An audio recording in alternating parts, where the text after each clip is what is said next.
હવે આપણા દેશને ગોપાલ ઇટાલિયા જેવા લોકોની જરૂર છે. આ ગોપાલ હવે વિસાવદરમાં કોઈને જમવા નહીં દે.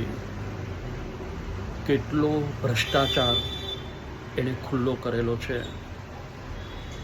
ખરેખર કામનો માણસ છે. હવે બહુ થઈ ગયું. દર 5 વર્ષે ખરેખર સરકાર બદલવી જ જોઈએ. એ પ્રજાના હિતમાં છે. જેટલા વહેલા જાગી જાઓ એટલું પ્રજા માટે સારું જ છે. ગુજરાતમાં હવે પરિવર્તનની જરૂર છે. એકને એક સરકારને તમે જ્યારે ચાન્સ આપો છો ત્યારે એ પેધી જાય છે. સાલું સમજાતું નથી. આપણે પોલીસ ઓફિસરોની બદલી થાય જ છે ને, દર વર્ષે બદલી થઈ જાય ઓફિસરોની. કોઈ પણ ડિપાર્ટમેન્ટ તમે લેશો, કેમ એ લોકો બદલી કરે છે? વ્યવસ્થા સારી જળવાય એટલા માટે.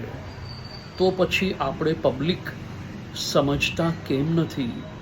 એકને એક ને આપણે તક આપીએ છીએ. પરિણામે તમે જુઓ કેટલી હદે ભ્રષ્ટાચાર, કેટલી હદે કલ્પના પણ ન કરી શકીએ. હવે હદ થઈ ગઈ.